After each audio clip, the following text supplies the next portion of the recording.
Bienvenue sur TV7, votre chaîne locale, pour un nouveau numéro de 7 en live découverte. Je vous propose aujourd'hui de découvrir un groupe qui nous arrive tout droit de Mulhouse. Il s'agit de The Hook. Ces garçons, dont l'univers musical est plutôt blues rock, se sentiraient parfaitement à l'aise dans les années 70. Pour leurs influences, on citera des groupes comme les Rolling Stones, les Doors ou plus récemment Jim Jones Revue. Sans plus attendre, on retrouve les Hook sur la scène du Grienne.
Comment on a commencé la musique moi j'étais au lycée à Mulhouse et j'ai connu le Geoffrey, le chanteur, que j'aimais pas jusqu'au lycée. Et du coup on s'est rencontrés, ça faisait longtemps qu'on s'était pas vus et il écoutait du Pink Floyd vachement fort dans les oreilles. Je fais ah cool, t'écoutes ça, moi aussi, ouais tu veux jouer de la guitare, ouais. Et du coup ça s'est fait comme ça et au début lui et moi on s'éclatait à reprendre les Doors. Après il a changé d'établissement et il a rencontré Bubble, le bassiste. Et du coup tous les trois on a vite commencé à vraiment s'amuser, et à reprendre toutes les chansons qu'on aimait, que ce soit du Dylan, les Doors, Led Zeppelin, et les Stones. Et un jour comme ça on faisait une scène ouverte et on a croisé Étienne, le batteur. On se connaissait pas du tout, il est venu faire 5 morceaux de blues avec nous, c'était des Yardbirds je crois. Et ça l'a tout de suite vraiment fait. Et 3 jours après, on était au Nouma Trouve pour un concert, on savait pas ce qu'on faisait là. Et après, il s'est passé quelques années, enfin 2-3 ans, jusqu'à ce que Étienne nous présente Vivien. Et du coup, il a tout de suite su bien venir s'amuser avec nous, et voilà, c'est comme ça. Et depuis, on s'amuse. Surtout le fait de jouer ensemble, partager cette même musique, c'est vraiment la passion, quoi. Et on voulait pas faire du rock ouais, pour les filles ou des trucs comme ça. C'était vraiment... on s'est dit, ouais, c'est juste pour faire cette musique, on veut faire ça. Le style musical qui nous caractériserait le plus, ça serait le blues rock. Parce que bon, c'est assez varié, ça permet de pouvoir faire du garage, du psychédélique. Et donc ouais, blues rock, ça serait le terme le plus approprié, je pense, pour nous décrire. Ce qui est marrant, c'est qu'on vient vraiment, enfin, tous un peu de milieux différents, quoi. Étienne, le batteur, est vachement polyvalent. Vivien vient plus d'un milieu assez garage, punk. Joe et moi, c'est ouais, tout ce qui est blues, blues psychédélique et Bubble pareil. Et du coup, ce mélange des 5 fait que ça fait ça. Les premières compositions qu'on a faites, c'était surtout Joe et Bubble. Moi, j'avais trop peur d'écrire n'importe quoi. Et au bout d'un moment, je m'y suis mis, mais généralement, il y en a un qui vient avec généralement, le texte déjà fait. Vivien aussi écrit des textes maintenant. Une idée d'instrumental, et puis ça se fait ensemble, tous ensemble, quoi, surtout. L'idée, il y a quelqu'un qui ramène l'idée, mais après, c'est une fois qu'on est tous ensemble que ça prend la forme.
Au niveau de la formation, ça changera plus. Hein. Après, futur album studio, je sais que tout ce qui est cuivre et tout, ça nous intéresse vachement. Donc pourquoi pas rajouter un cuivre Après, nous, au niveau du psychédélique, on adorait utiliser des vieux synthés à l'époque. Et Geoffrey, chanteur, il fait ça vraiment bien. Mais du coup, ce serait lui qui s'occuperait de ça. Non, on voit pas. Franchement, on voit pas rajouter quelque chose d'autre. Parce que si on rajoute quelqu'un d'autre, ce sera pas un pote. Donc c'est pas marrant. faut des personnes fortes pour nous supporter tous. Alors ça va être compliqué de faire entrer une 6e personne qui a l'esprit assez large. On trouvera plus une 6e personne. Déjà nous, on se supporte plus de nous-mêmes. Alors, ouais. L'année dernière, on a fait un concert à Strasbourg qui s'est vraiment bien passé. Il y avait une salle pleine, on a fait la première partie de Blues Pills. Et c'était un bon groupe, c'était une bonne soirée, on s'est bien marré et le public a bien aimé notre prestation apparemment. Donc ça c'était un moment, je pense, important pour nous. Et puis voilà, sinon on a aussi pu jouer une fois à la fête de la musique de Mulhouse sur la place de la Réunion, sur la grande scène. Ça aussi c'était assez intense voilà, de voir tant de personnes devant nous. Enfin, ce qui revient le plus c'est l'énergie. Généralement les gens viennent nous voir à la fin pour nous dire qu'ils ont été surpris, qu'ils ne s'attendaient pas à ça. Qu'il y a un côté un peu anachronique voilà, de se retrouver dans un groupe de jeunes qui font de la musique des années 60-70. Puis les retours sont assez positifs, enfin même plutôt positifs. On a des bons articles même dans la presse, les gens semblent contents. Ça les divertit bien en tout cas, ça se voit. Ils transpirent à la fin de nos concerts, donc au moins ils mentent pas, c'est sûr. Là on vient juste de sortir un EP dans 2 formats, un format vinyle, un format CD, donc 7 chansons. Voilà, donc c'est une première étape. On avait fait un clip l'été dernier. Alors on pense peut-être, on a envie d'en faire un autre parce que c'était bien passé. On travaillait avec un ami derrière la caméra. Donc voilà, c'est ça, on a ça, donc l'album, CD, vinyle et peut-être un clip qui va arriver là bientôt. Pour moi, l'avenir du groupe, enfin, aujourd'hui, faut pas se mentir, surtout en France, c'est super difficile, quoi. Surtout avec la musique qu'on fait. Faut que les gens nous voient, hein, faut tourner. Hein. On voit pas d'autre solution de tourner et se faire voir. Hein. Après, bien sûr, il y aura 1 ou 2 autres albums, puis des clips, parce qu'on a la chance d'avoir Internet. Parce que nous, dans les années 70, on n'avait pas Internet. Avant d'être décongelé. Ouais, et puis, non, tourner, faut que les gens nous voient. Mais je pense qu'il nous tiendra à cœur, c'est aussi beaucoup l'étranger. Enfin, on a la chance d'avoir l'Allemagne, la Suisse, la Belgique, et c'est vraiment des pays extrêmement plus ouverts qu'en France pour ce genre de musique, quoi. Alors ce sera vraiment un bel objectif de faire ça.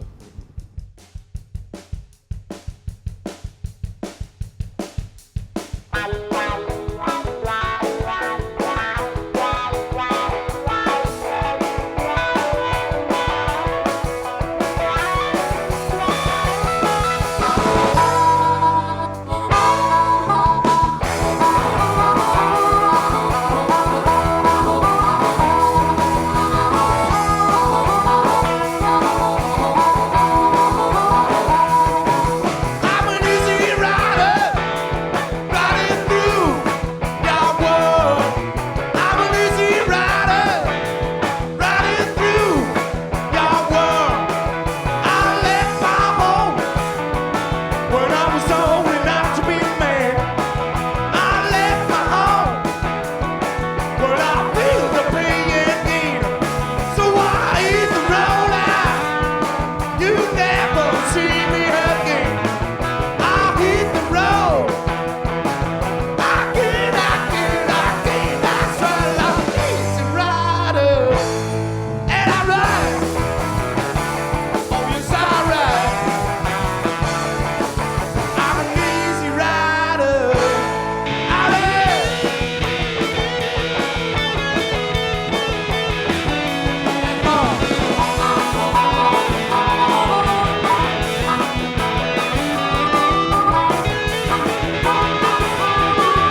terminons cette émission sur les notes de The Hook. La prochaine fois, vous pourrez découvrir l'univers de Jean-Baptiste Merciol. On se retrouve donc d'ici quelques jours sur TV7 et en attendant, salut!